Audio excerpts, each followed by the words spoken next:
Place में होने वाली केजरीवाल की ओपन कैबिनेट को दिल्ली पुलिस ने सशर्त इजाजत दे दी है। पुलिस के मुताबिक पार्क की क्षमता के अनुसार लोगों को एंट्री दी जाए और पार्क भर जाने के बाद एंट्री को बंद किया जाए।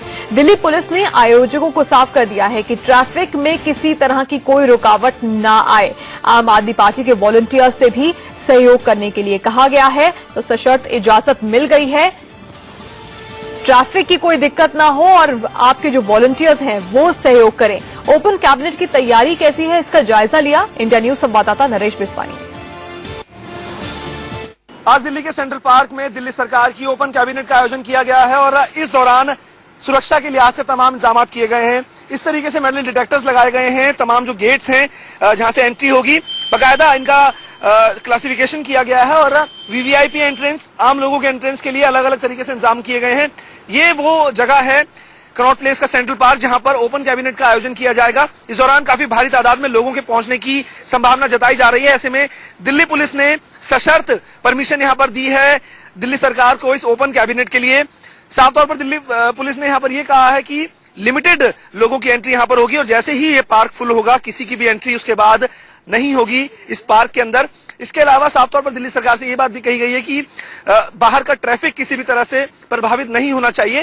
साथ ही साथ वॉलंटियर्स को भी कोऑपरेट करने के लिए कहा गया है। इस पार्क के जो ऑलरेडी सिक्योरिटी गार्ड्स हैं वो भी हर गेट पर तैनात रहेंगे। इसके अलावा जो वॉलंटियर्स हैं आम आदमी पार्टी के, उनसे भी कहा गया है कि वो भी कोऑपरेट करें और इसके अलावा जो दिल्ली पुलिस के जवान हैं वो भी आसपास के पूरे इलाके पर नजर बनाए रखेंगे। सीसीटीवी के जरिए भी पूरे पार्क की निगरानी की जाएगी और साफ तौर पर जो लाउड स्पीकर्स हैं उनको एक लेवल पर मेंटेन करने के लिए कहा गया है और यह भी कहा गया है कि किसी भी तरह का जो नॉइस पोल्यूशन है वो यहां पर नहीं होना चाहिए। तमाम तरीके की यहां पर शर्तें रखी हैं दिल्ली पुलिस ने और इसी शर्त के साथ यहां पर ये ओपन कैबिनेट करने की इजाजत दी गई है दिल्ली सरकार को। और दिल्ली पुलिस ने पिछले काफी दिनों से इस परमिशन को लटका के रखा हुआ था। एनडीएमसी के जरिए पहले परमिशन मांगी गई थी, लेकिन एनडीएमसी के जरिए जब परमिशन मांगी गई थी तो दिल्ली पुलिस ने साफ तौर पर यह बात कही थी कि दिल्ली सरकार को सीधे तौर पर परमिशन लेनी चाहिए। लेकिन उसके बाद अब परमिशन जब दिल्ली पुलिस ने दी है तो तमाम शर्तें यहां पर रखी हैं। उन शर्तों के साथ ही साफ तौर पर यहां पर परमिशन दिल्ली सरकार को दी गई है। कैमरा पर्सन धर्मेंद्र के साथ नरेश बिस्वानी, इंडिया न्यूज, दिल्ली। तो दिल्ली सरकार यानी कि केजरीवाल सरकार के 100 दिन पूरे हुए हैं और इस पर एक खास कार्यक्रम रखा गया है जिसकी हम तैयारियों की तस्वीरें भी आपको दिखा रहे थे। लेकिन उससे ठीक पहले संजय सिंह क्या कह रहे हैं, सुनते हैं। निश्चित रूप से अगर हिंदुस्तान की आजादी के बाद से लेके 100 दिन तक किसी सरकार के कार्य का मूल्यांकन किया जाएगा तो मुझे लगता है कि अपने घोषणा पत्र पे काम करने वाली, सबसे ज्यादा मुद्दों को पूरा करने वाली, वादों को पूरा करने वाली सरकार अरविंद केजरीवाल की ये सरकार रही है जो 100 दिनों में उसने काम किया है। आप बड़े वादों की तरफ देखिए। बिजली का दाम आधा करने की बात कही थी, लोगों के उंगली की स्याही नहीं मिटी उसके पहले बिजली का दाम आधा हो गया। पानी मुफ्त करने की बात कही थी, वो वादा पूरा हो गया। स्कूलों की हालत सुधारने की दिशा में हम काम कर रहे हैं और सबसे बड़ी बात जिसको लेके आज सारे केंद्र सरकार से लेके और दिल्ली के कुछ चंद अधिकारी और बड़ी लॉबी परेशान है, वो थी रिश्वतखोरी और भ्रष्टाचार।